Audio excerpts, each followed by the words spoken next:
Привет, друзья! Весенний Эльбрус с юга – это сказка, особенно пока не пришел проклятый коронавирус. Работающая канатка, снегоходы и ретраки, лучшие пирожки в мире и улыбки на лицах. В то же время Эльбрус в марте – это зимний Эльбрус для восходителей. И сейчас я покажу вам это. Смотрите до конца и не переключайтесь.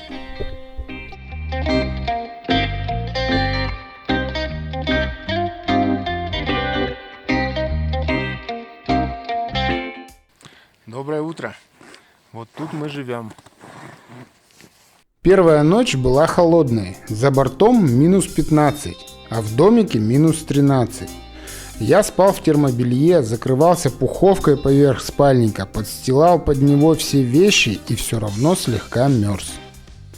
Стоит сказать, что в последующие 3 ночи все было наоборот. Мне было жарко, видимо, пришла акклиматизация. По плану у нас был день отдыха, и позавтракав мы поспешили вниз. Мы еще не прощаемся. Как классно ехать вниз на канатке, а не убивать ноги на крутом склоне.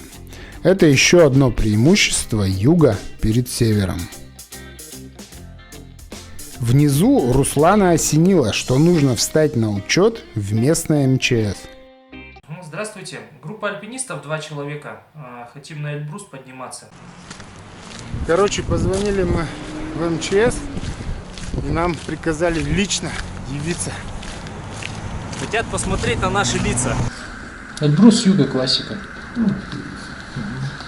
Контрольный срок? 29-е. Зашли и спустились. Да. Спасибо. Спасибо. До свидания. Спасибо. Обратите внимание, группа номер 69 – это год моего рождения. Не зря же мы на день рождения идем. Все понятно. Вечером мы точили кошки. Вот и надо как раз кошки-то почему заточить хорошо. Когда мы ночью пойдем, конечно, мы не сможем выбирать. Процесс этот довольно муторный, и я проклял все. И кошки, и напильник, и дал себе слово, что в следующий раз поручу это ответственное дело специально обученным специалистам. Дело в том, что если вы слишком сильно их заострите, прям острые-острые сделаете, то тогда, наступив даже на зимний лед, а тем более на камни, вот этот кончик, он загнется. Точили так долго, что Руслан снял отдельное обучающее видео, как правильно организовать процесс заточки. Смотрите у него на канале, ссылка в описании. Утром погода снова порадовала, ни облачка, ни ветерка. Руслан опять начал причитать, что так долго продолжаться не может, но Mountain Forecast утверждал обратное и все еще прогнозировал неплохую погоду на мой день рождения. Вот до чего техника дошла, а? Прошло и суток, и мы опять уже здесь. До наших бочек полчаса пути и 300 метров по вертикали. Пошли на тренировку. На скалу Пастухова.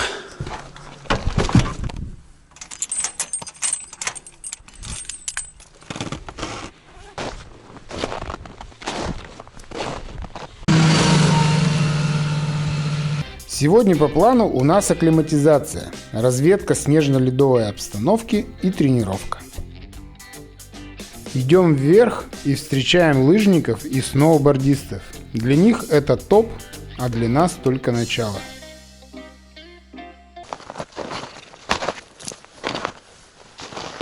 Ну как, пойдем?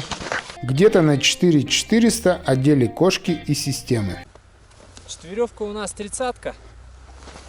На простых участках. Сейчас вот простой будет лед. На некрутом склоне. Идем с связкой 15 метров. То есть сдвоенная веревка.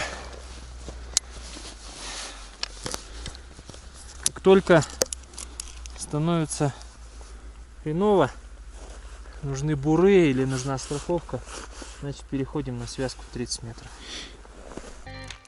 Пока склон не очень крутой, идем с палками, и я снимаю. Конечно, на таком льду палки интуитивно хочется убрать и достать ледоруб.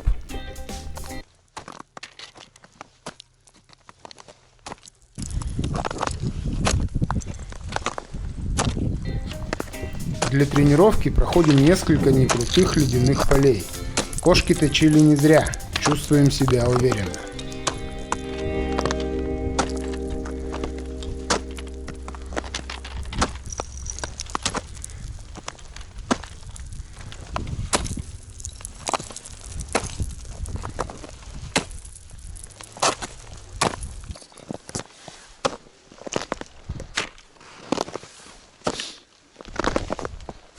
Что говоришь, куда не пойдем?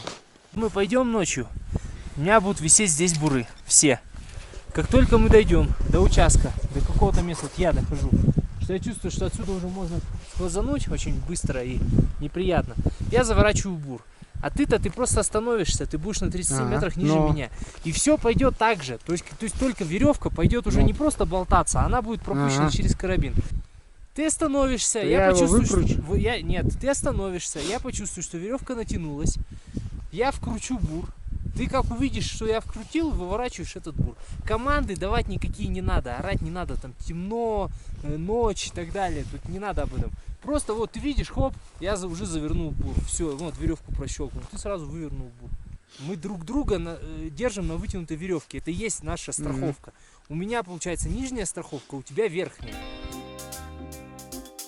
Когда дошли до скал Пастухова и стало покруче, пошли с ледорубами и потренировались крутить буры.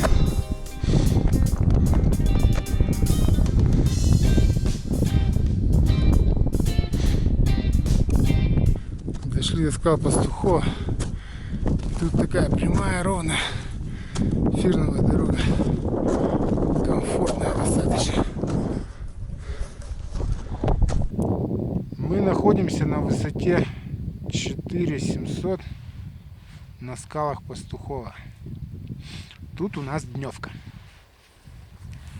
Тут тоже хорошо. Руслан даже пытается отправить какой-то видос в Инстаграм. Да. Вот что как соцсети захватывают людей. Не жалея рук, готов их обморозить в Инстаграм, чтобы видяха ушла. Ветра не было, на солнышке было тепло, минус 10 или даже выше. Повезло нам с зимним Эльбрусом. К тому же здесь был неплохой 3G от Билайна и Мегафона, и мы просидели на верхних скалах Пастухова почти 2 часа.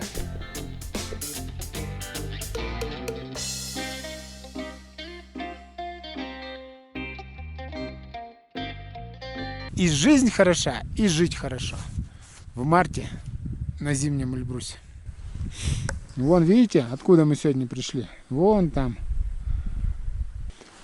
Да, красотища.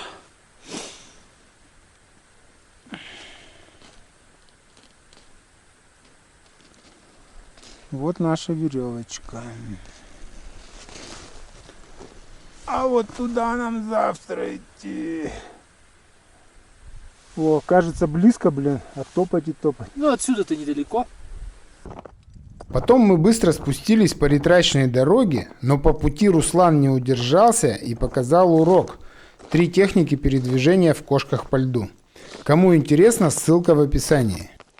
Значит, существует 3 техники хождения в кошках. Это австрийская, французская и американская. Вот сейчас я как раз это и продемонстрирую. А выбирать уже вам. Внизу встретили пацанов, которым тоже не сиделось дома на самоизоляции. Что там, льда много?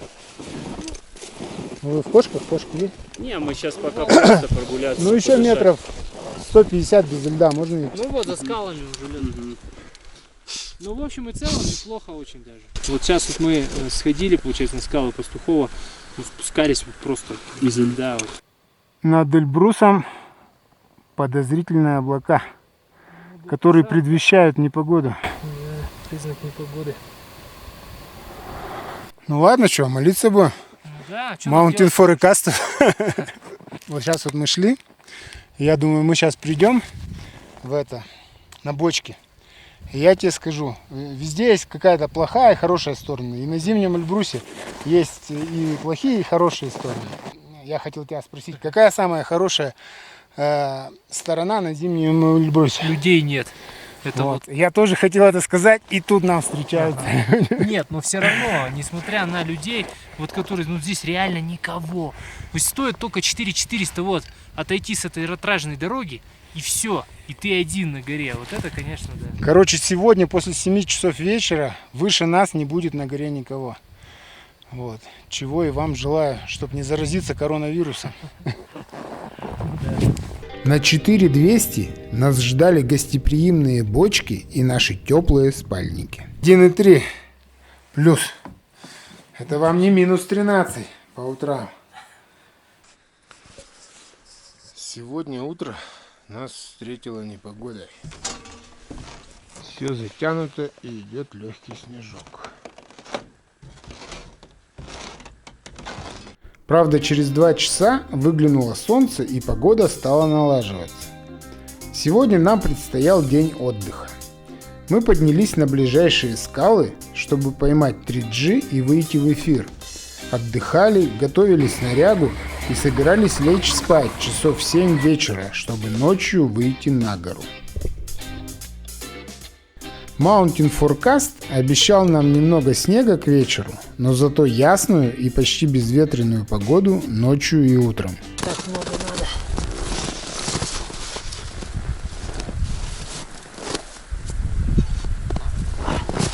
Главным событием этого дня, конечно же, был ужин перед восхождением. Тут, ребята, офигенные условия.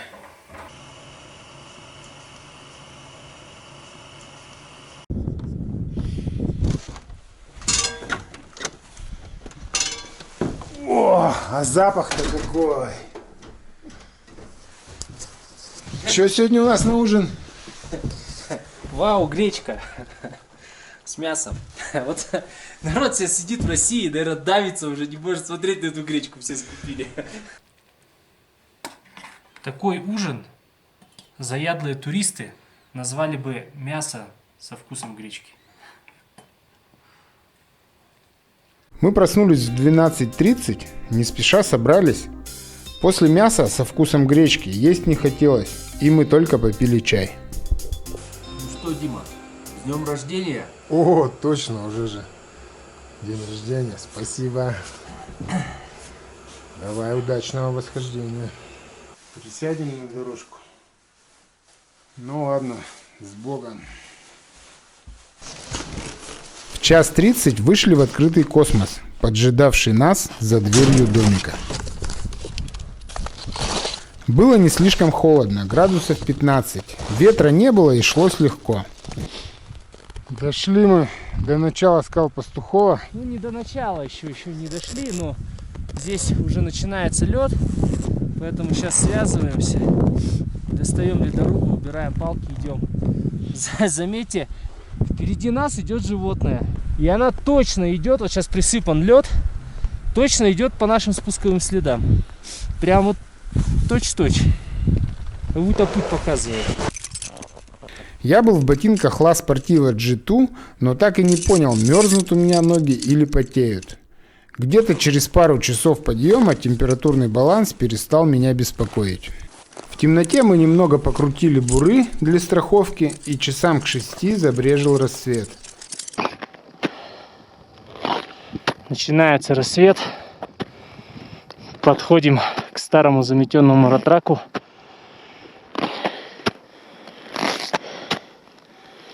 Слава богу, удалось нащупать кошками фирновую досочку маленькую. Поэтому буры крутим по минимуму. Только там, где совсем жопа.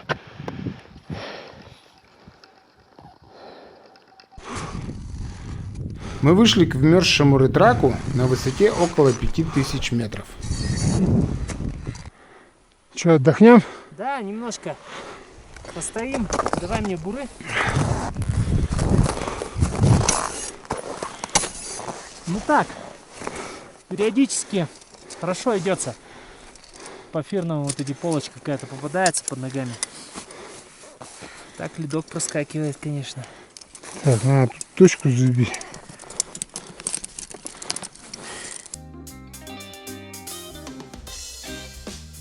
Забив точку в навигатор и сделав селфи, мы двинулись дальше.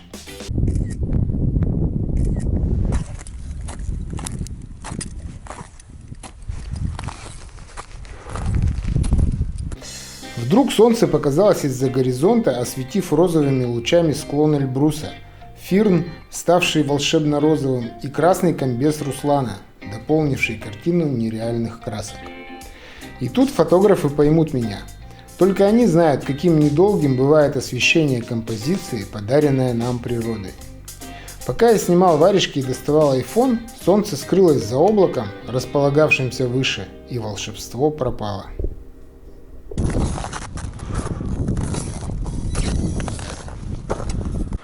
Видишь следы леопарда? Он точно идет. Сейчас на косую выйдет и по ней пойдет. Понятное дело, животное это не дурак. Знает, где полегче. Ну что, сейчас надо идти молиться, чтобы косая не во льду была. А по ней сколько примерно идти, если нормально? Часа полтора. Вообще косая идет в ту сторону. Ледоруб всегда к склону. Вот здесь вот видишь одно место, где с этой стороны. Поэтому ледоруб, не забывай, всегда склону. Чтобы если подскользнулся, раз сразу на него опереться.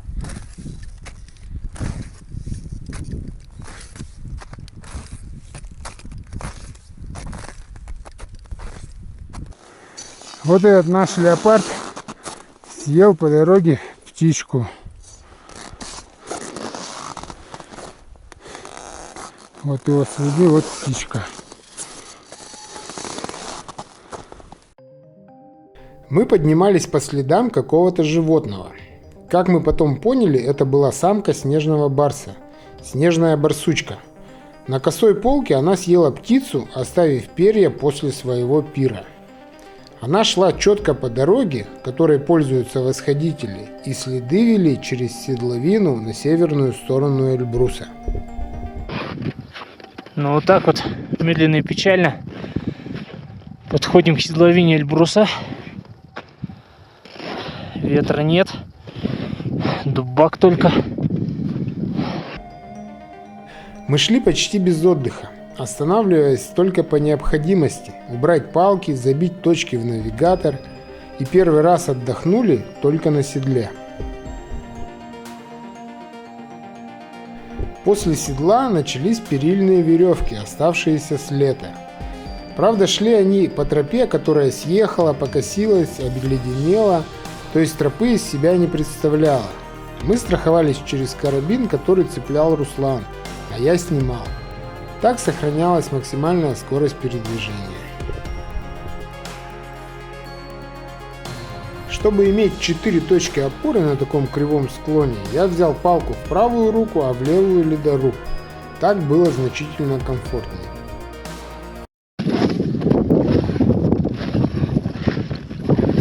К 10:30 мы прошли участок с перилами и вышли на финишную прямую к вершине.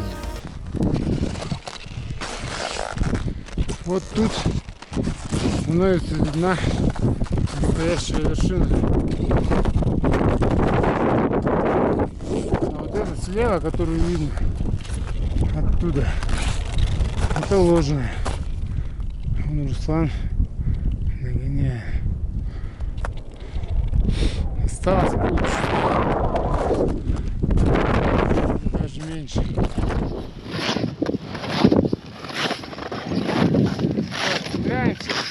Ну вот я догнал Диму. Вот Дима. Вот сейчас пока вот вершина 100 метров.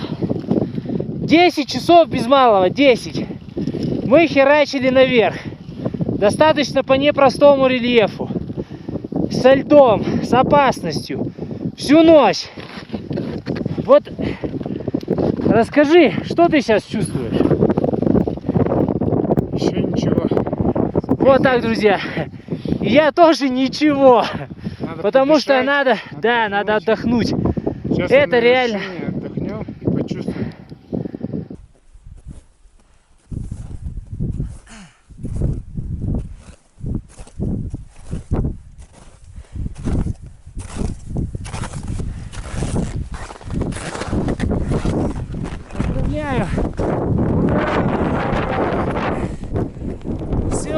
Есть! Есть Эльбрус! 26 марта. Всем привет, друзья. Спасибо всем, кто нас поддерживал. Только что-то не говорится. Замерзли губы. Ну да.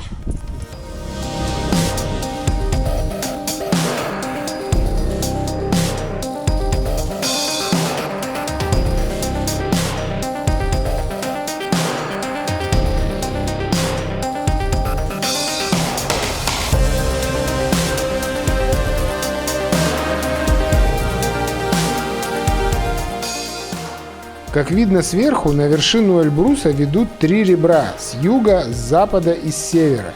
При этом классический подъем идет по северному ребру. На вершине мы пробыли достаточно долго, и погода этому способствовала. Ветер был сильный, но порывами. Иногда его выключали совсем на пару минут, потом включали снова.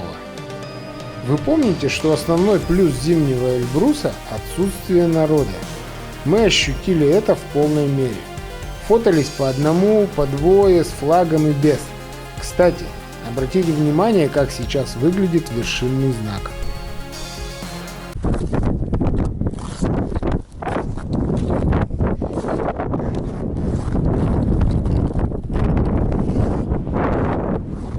Но все хорошее иногда кончается, и мы начали спуск. А как оказалось впоследствии, очень вовремя. Идем вниз. Бежки еще остались с осени.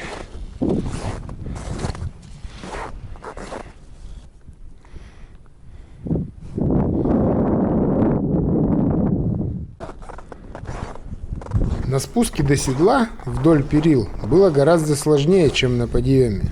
Ну так обычно и бывает. Мы даже кое-где спускались лицом к склону.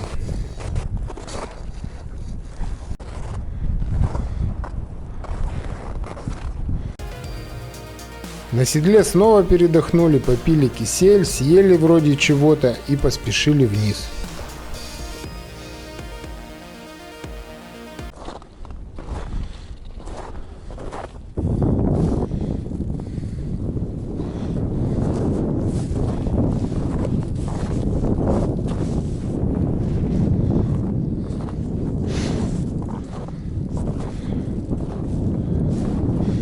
Прошли косую полку, идем вниз.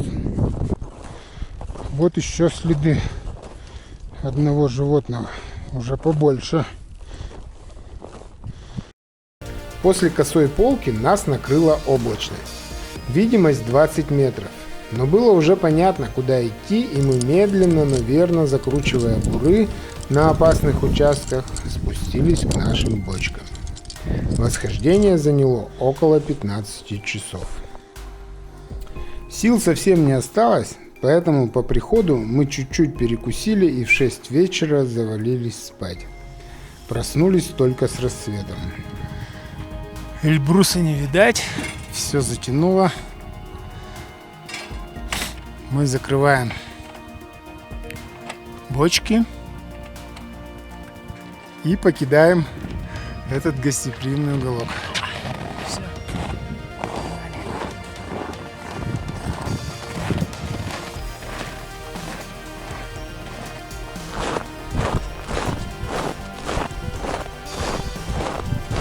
Вот такой получился мой 51-й день рождения.